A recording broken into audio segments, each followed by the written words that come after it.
Hello everyone, I'm delighted to welcome you to Pupetières, right in the middle of this beautiful countryside. This chateau was built in 1224 as a fortified house, which has always belonged to the de Virieu family. During the French Revolution, the chateau was burnt down. Because my ancestor's name was François-Henri, and he worked for Louis XVI. His role was to repel the revolutionary forces, so it wasn't the right job at the time. Indeed, he was massacred at the siege of Lyon, and his chateau was burned down. The family left in 1793 and came back here in 1806 to buy the chateau as national property. And then, as it was a ruin, they didn't buy it at too high a price and settled in this region as they were very attached to the Dauphiné. The Dauphiné lies between the Chartreuse Massif and the Vercors, so it's an absolutely extraordinary place, an extraordinary region.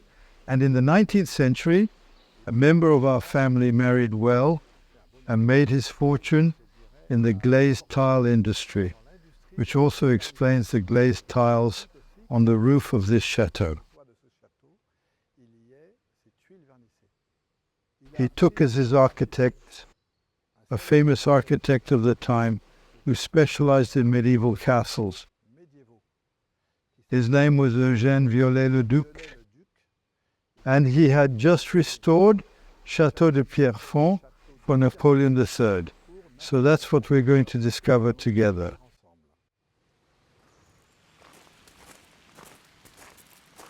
Here's an interesting fact. Viollet-le-Duc realized that there were a lot of pebbles here. Pebbles are very present in Meuse Valley, so he used them in the construction of the chateau and mixed them with bricks and stone. It's an incredible harmony, and we're going to discover it together.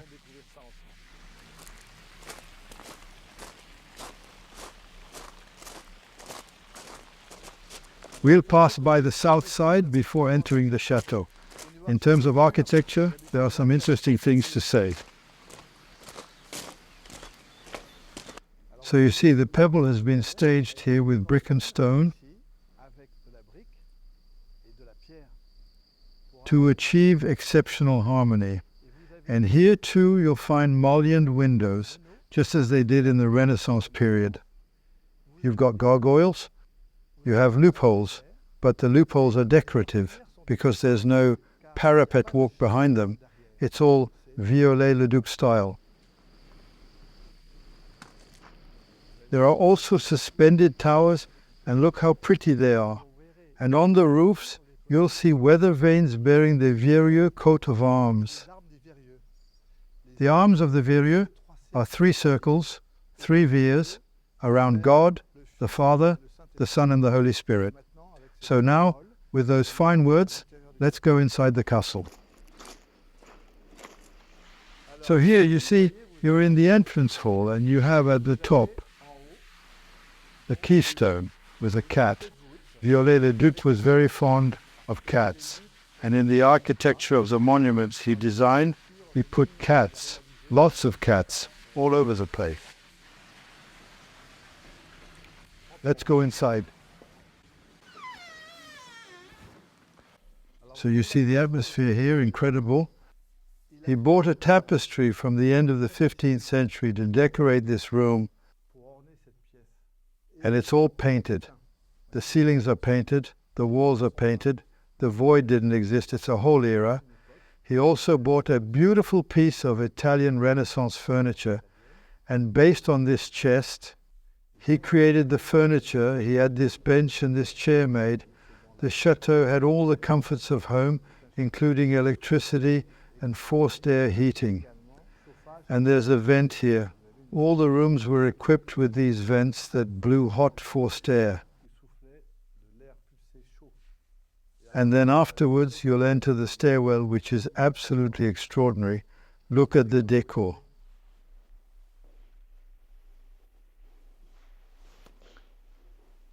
This mix of materials between real bricks and fake bricks with stone, marble, woodwork Also the paintings, the so-called Viollet-le-Duc draperies. And if you stand here and film from below, you'll see that everything is painted all the way to the top.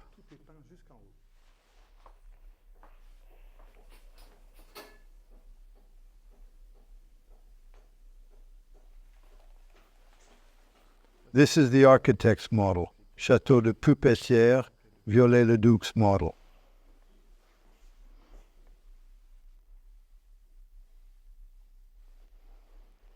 There's also a very pretty parquet clock here.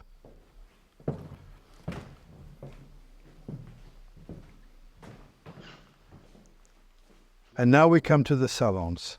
This is the petit salon with the tapestries. These are tapestries from the Manufacture Royale de Beauvais called Country Scenes, based on cartoons by Jean-Baptiste Audry. You see, it's marked, by the way, J.B. Audry, 1731.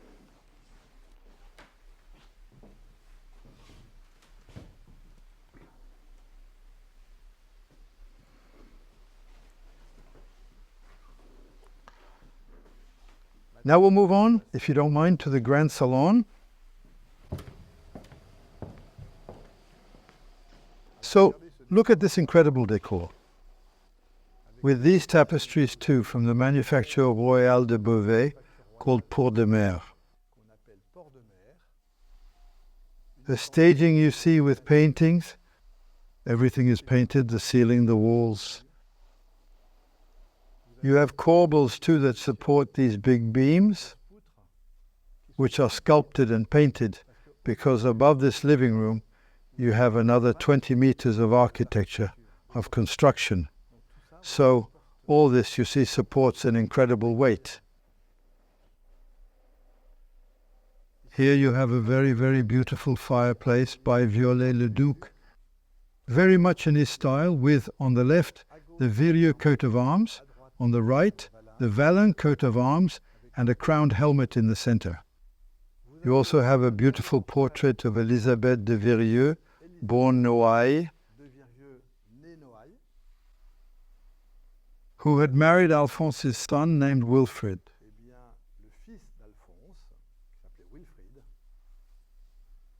And so Elisabeth de Noailles came here very, very often, and Anna also, her sister-in-law, who went, as you know, to the south to her villa, which is magnificent and which you should also visit. And you have on the mantelpiece a very beautiful story, which was told by an artist in the family named Stéphanie de Virieu, who was a painter and sculptor. So she went to see Viollet-le-Duc, and she said to him, "I'd like you to leave me a place on this mantelpiece to tell a story." And here's what she had done, if you like, as a model for this fireplace. So we found this in the attic. You've seen it in the archives. And so this is what our Viollet-le-Duc had done on the fireplace. The story is that the Virieu went on crusades, and when you went to war like that, you were sure to go, but never sure to come back alive. So they had to make a vow, and the vow was this: if they came back alive, well, they were going to give land and subsidies to the Carthusian monks to build a dependency of the Grand Chartreuse called the Sylve Bénitain. See this beautiful mirror, also designed by Stéphanie de Virieu. Now, Stéphanie de Virieu is not very, very well known today, but she was a highly renowned painter who was the subject of an exhibition 35 years ago at the Louvre. There's also a fine collection of furniture here, especially from the 19th century, because in the 18th century we have this desk, Lac de Chine, and this Italian Renaissance horchère from the Renaissance period, or earlier, and the rest, in fact, is 19th century. I mentioned the cats earlier. You see, there are two cats still on the andirons. Those two are a bit frightening. We're going to move on to the large dining room, and you should know that the kitchens were in the basement. So we'll show you the dining room.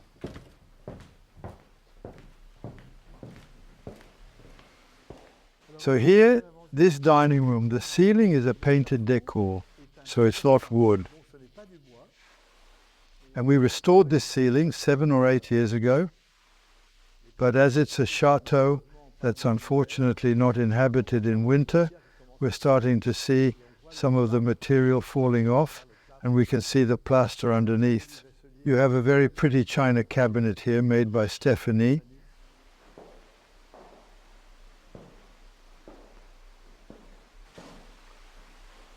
As well as this piece of furniture here, also made by Stéphanie de Gérieux. It looks like it's Gothic-style furniture, but no, it's neo-Gothic. And now, if you don't mind, we'll take a look at the bookcase, which I particularly like. Look at the number of books in this bookcase, incredible. The library is first and foremost a working room. Let's say you're looking for an author, and that book is upstairs on the second floor. It's very simple. Look, what did the architect? Lift up here, the 2 banisters come out, and you can safely go upstairs to find your book. And here you have a lectern that slides onto the ramp, depending on where you want to go. So, we've also taken down a piece of furniture, which is this magnificent desk, and which is a desk that belonged to François-Henri. François-Henri, as I told you, worked for Louis XVI, and he became president of the Constituent. And as you know, this constituent created and wrote the human rights. It's fair to say that he must have written, thought about, and drafted a few of his human rights on this desk. Wilfrid, who married Elizabeth de Noailles, was an avid photographer.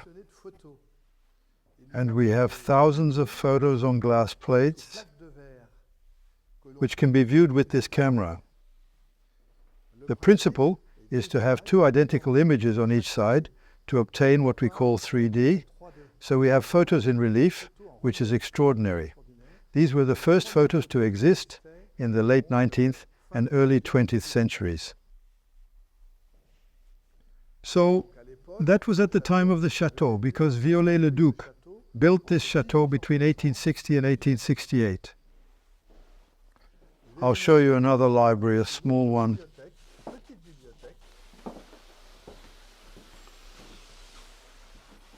Even the ceiling here is painted.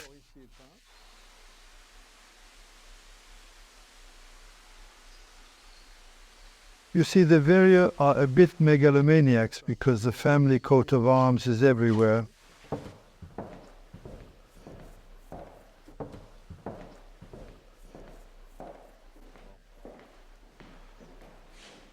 We'll now show you the bedrooms, the guest rooms on the first floor.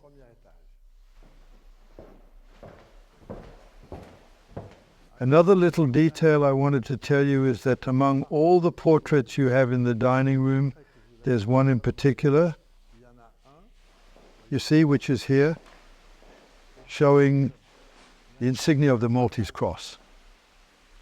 Because during the Renaissance, there was a Paul de Virieu, who was in charge of the Order of Malta, who was buried in the heart of the Maltese church. And this cross was used by Viollet-le-Duc to decorate the windows and espagnolettes. Here, you see, here too. You see, it's fun. Incredible details like this you don't see when you visit. The bust you see here is very important to us. It's Alphonse de Virieu, who restored the Château de Pupetières. When the Château de Pupetières was restored, he learned that the Château de Virieu was up for sale. So he bought the Château de Virieu, and it was thanks to him that Château de Virieu came back into the family in the 19th century.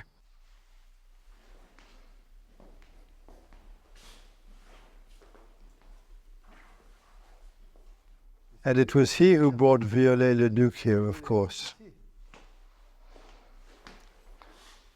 So to reach Viollet-le-Duc, he asked Mérimée to organize a lunch in Paris. And then a lunch was organized, but I don't know where, I've never been able to find out. And then it worked, they were able to do business. You also need to know that Viollet-le-Duc worked with one of his collaborators whose name was Darcy. And it was Darcy who, with Viollet-le-Duc, restored Notre-Dame de Paris.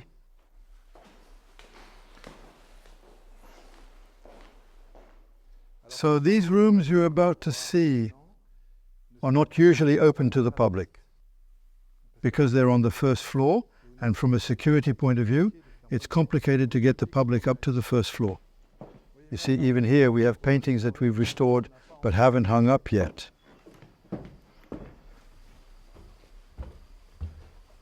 So you'll see the bedroom of the Duchesse de Noailles.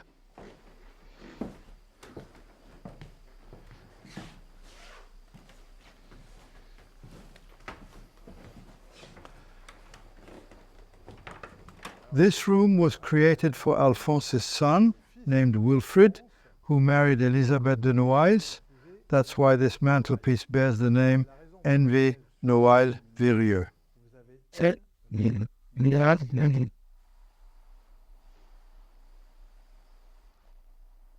And on the mantelpiece you'll see the Virieu's coat of arms, this incredible decor, Genoa velvet and Aslo. Look closely, he fabrics.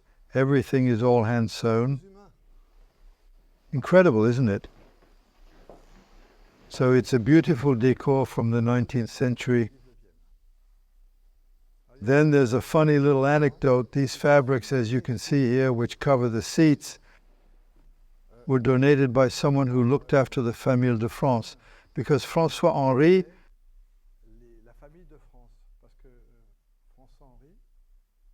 was orphaned by his mother and father. His father was also a soldier who worked for the king. And so he had been to Versailles, he was raised at Versailles by the person who looked after the children of France, Madame de Tourzel, who became the Duchesse de Tourzel, and she was very fond of François-Henri and gave him these fabrics. And Viollet-le-Duc used these fabrics to upholster these seats, which are 9th century, not 18th century at all, but the original ones. We're going to show you another room, the Chambre des Diables.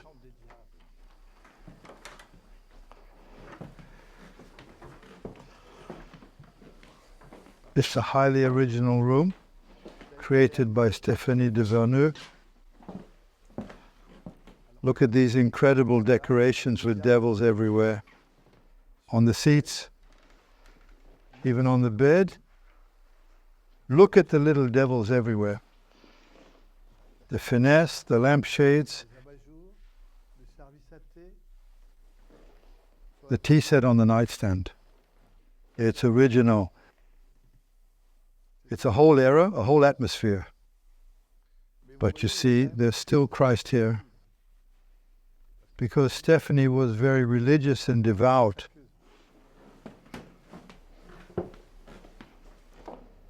I'll show you some of the other rooms.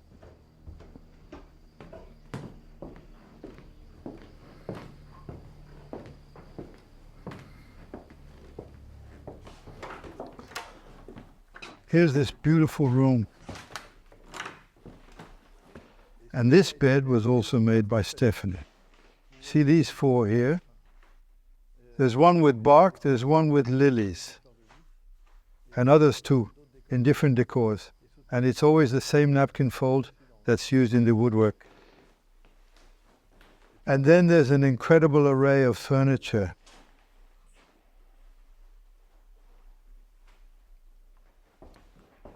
Here's a portrait of François-Henri. It's a painting I restored not long ago by the king's painter, and it's at Versailles.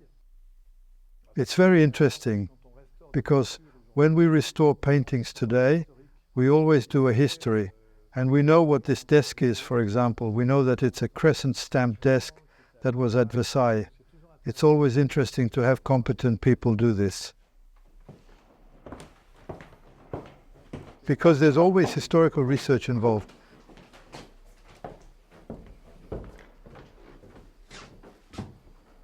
I'm also going to show you something really original. It's a whole decor. Look at the number of cues on the doors. We don't usually show that. It's so funny.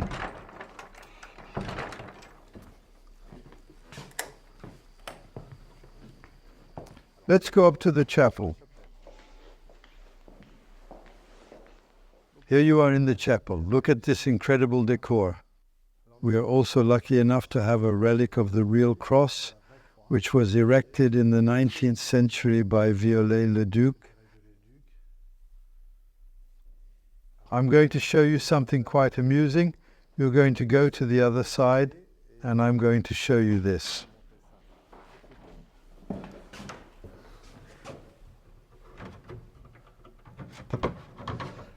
So here goes. I'm listening to you, my son. This is a confessional. And here too, you have a beautiful door that was brought back by the Carthusian monks when the chapel was built in the 19th century. Here you'll find the initials of the sylve, the wood, a sylve, 𝐒𝐂𝐑𝐈𝐁𝐄, blessed. You see the hand of God blessing the oak forest with a little rabbit at its foot. I don't know if you can see it, the little rabbit at the foot. Then above, of course, you have the Virgin and Child. And this door was actually made from blessed wood and brought back by the Carthusian monks for this beautiful chapel.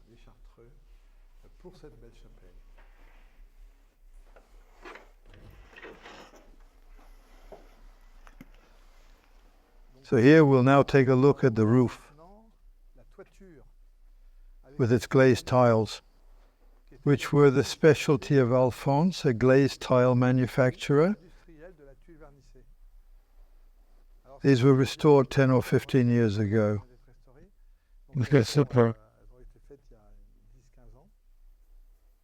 They were made by a company called Blache, based in Saint-Étienne, who also specialize in glazed tiles. And here you can see the loopholes, the gargoyles, and look at this view of nature. There's not a power pole, there's nothing, it's incredible. And the tower you see over there is an old chapel.